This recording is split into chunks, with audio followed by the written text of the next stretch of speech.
এরা এজেন্ট, এরা sub agent. আসল যে মেন এজেন্ট, সে এজেন্ট এখন চোখের নিয়ে নাটক করছে, 20 বস্তা নিয়ে গেছে। আমি বলছি এই পুলিশই ছিল 3 মাস আগেও, এই পুলিশই ছিল 4 মাস আগেও।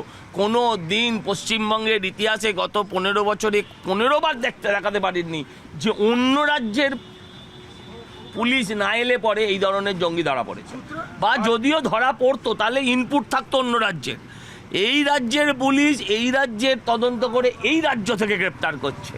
তার মানে বুঝতে পেরেছেন ভাইপোর কেন জ্বালা হয়? তো 11 সাল থেকে এসছে একজন পিসি, ওদের খালা এসছে সরকারে, আরও 12 সাল থেকে থাকবে না?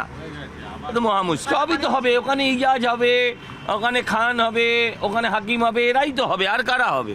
একটা ওয়ার্ড যদি 3টে হয় তাহলে ওয়ার্ড ভিত্তিক কাউন্সিলরের দৃষ্টি বেশি হবে, ফান্ড বেশি হবে, SWM মানে সাফাই কর্মচারী বেশি হবে, হ্যাঁ, আপনার হেলথ সেন্টার বেশি হবে, সব বেশি হবে। ফলে তার কাজের গুরুত্ব অনেক বাড়বে, অনেক মাইক্রো লেভেলে গিয়ে সে কাজ করতে পারে।